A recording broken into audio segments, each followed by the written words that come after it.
Alright, so my sixth favorite book on my list is a book which, while is probably just as controversial, and probably more famously so, I've never had issue with it.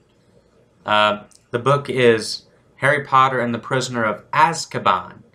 It is, hands down, first off, Harry Potter is one of my favorite series, but I only wanted to pick one book from it, because some of the books I didn't care for as much as others, but The Prisoner of Azkaban is just so good. I love it. So let me go into it a bit. As we all know, Harry Potter, a boy who finds out he's a wizard, goes to Hogwarts. His parents have been killed by this wicked wizard named Lord Voldemort. Lord Voldemort tried to kill Harry, but he couldn't, and his spell backfired and killed him. Or at least we think he's dead. That's so. Anyway, Harry goes to school Hogwarts, every year, and this year he's returning sort of as initially a bit of he thinks he's going to be a fugitive at first. Then he discovers that everything's been taken care of, and it's unique among the Harry Potter books, I guess, in just that it has so many enjoyable moments, but also some moments that just sort of drive you apart, you know. The plot is basically Harry Potter's going back to school this year, but a madman named Sirius Black has escaped from wizard prison. Sirius Black is responsible, apparently, for 13 murders. Or is he? Also, Harry finds out that Sirius Black is the reason that his own parents are dead.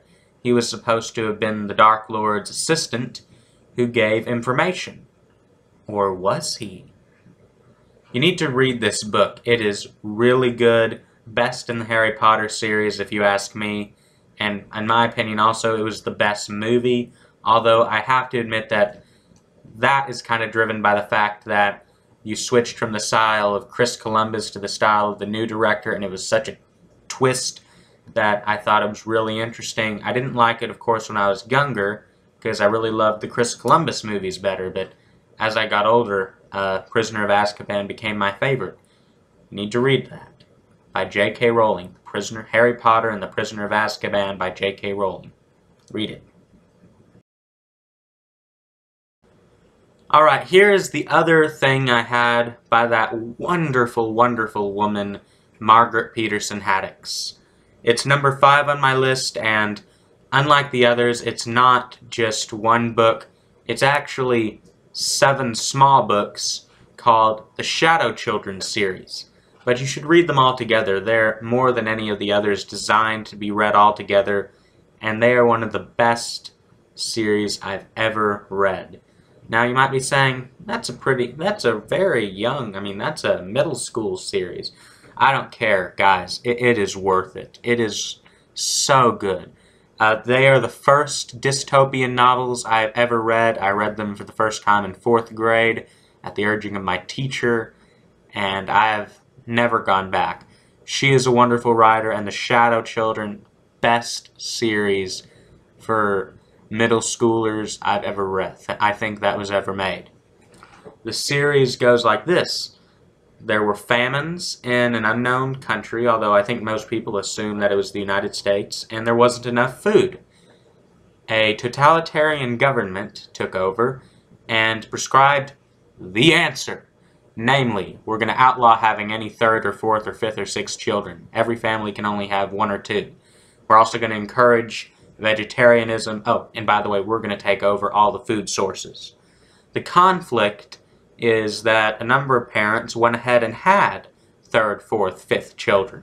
They are the Shadow Children. This is the story of their struggle for survival and their desire to bring down the corrupt and tyrannical population police government. The main character is Luke Garner. He is a very cool character.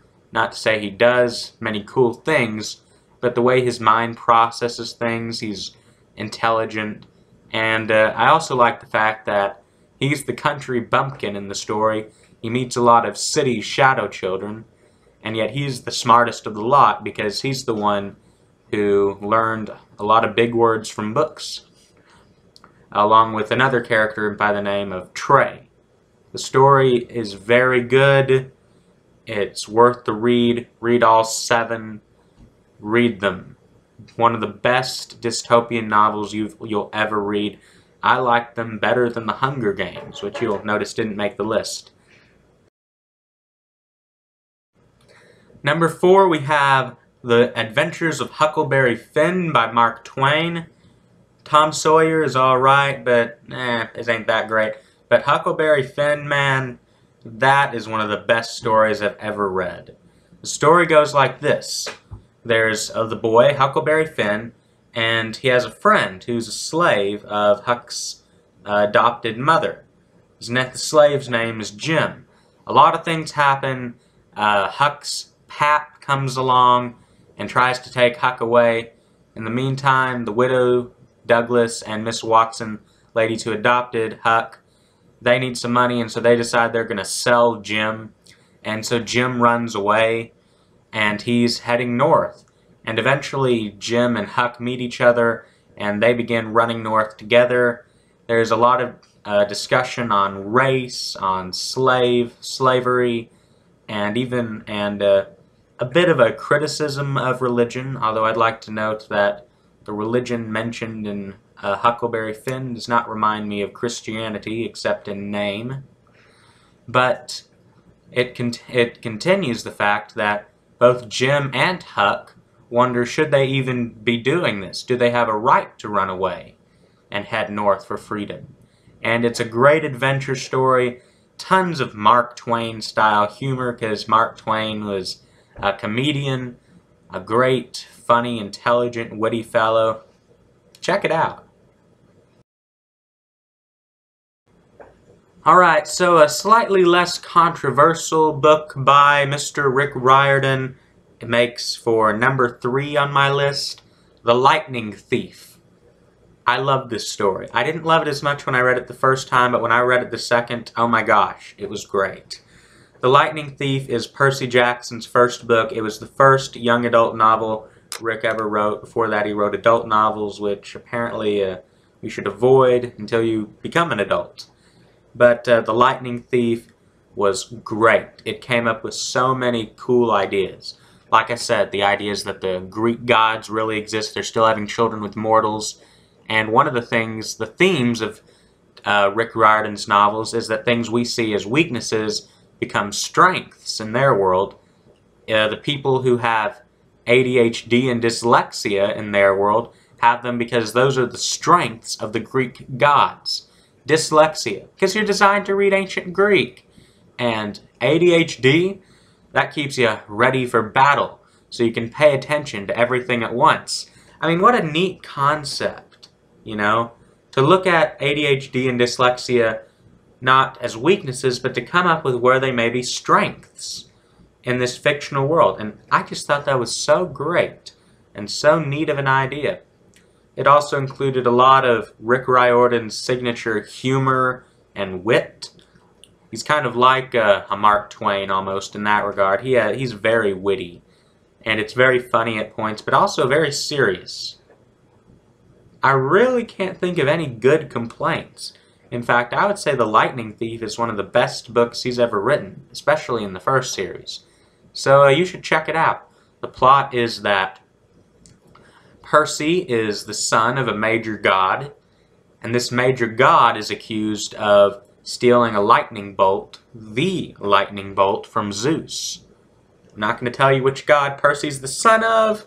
You have to come up with that yourself. Read it. Alright, so my second to last book is by Mr. J.R.R. Tolkien, and it is Lord of the Rings. Now you may be thinking, well David, why isn't Lord of the Rings your first favorite? And the answer is that I enjoyed a couple other books more, which I had to tie for first place. Lord of the Rings, one of the most creative, has one of the best plots, some of the best symbolism, some of the best lack of symbolism possible, some of the best style. So good, such a great book. Yet it is so detailed to the point where it's a little overdone at points. That's my only complaint about it. It's a bit heavy. It's a very difficult and slow read. I've only read through the series once. I have listened to the abridged BBC versions, the radio versions, many times, which have almost all the information. I also regularly check my knowledge on the condensed sources, the wikis, to make sure I remember it all. And I study the Silmarillion to an extent. Still, The Lord of the Rings is still my second to last favorite book. It is that good, guys. It is amazing. What's the plot? Dark Lord makes magic ring, puts all himself into it. Dark Lord gets destroyed, magic ring lost. Magic ring discovered. First by a little creature, or a little man who becomes a little creature called a Gollum. Eventually, a hobbit, who is a small creature, but not a dwarf, discovers the ring, takes it back. We find out we need to destroy the ring, so that hobbit's nephew goes on this long journey to destroy that ring. Because when you destroy the ring, you destroy the essence of the Dark Lord forever. And he cannot rise again. It's one of the best stories of all time. If I was giving you my top movies, Lord of the Rings Return of the King is #1 for my top movies. But for books, I have to give Lord of the Rings, all 3 of them, because they were designed to be read together. I have to make them second. I have to give them second place. Simply because the story is probably the best story ever, but it's so hard and difficult to read. Maybe some people read it with ease, and hey, then you should make it your first. But the usually rereadability is what I base my favorites on, and I have never been able to fully reread Lord of the Rings. Ever. I think I've reread the Fellowship of the Ring, the first third, and that's about it. So after reading it once all the way through, I'm like, I accomplished it, I'm not doing it again. I read parts of it, sure, but it is not quite there for first place.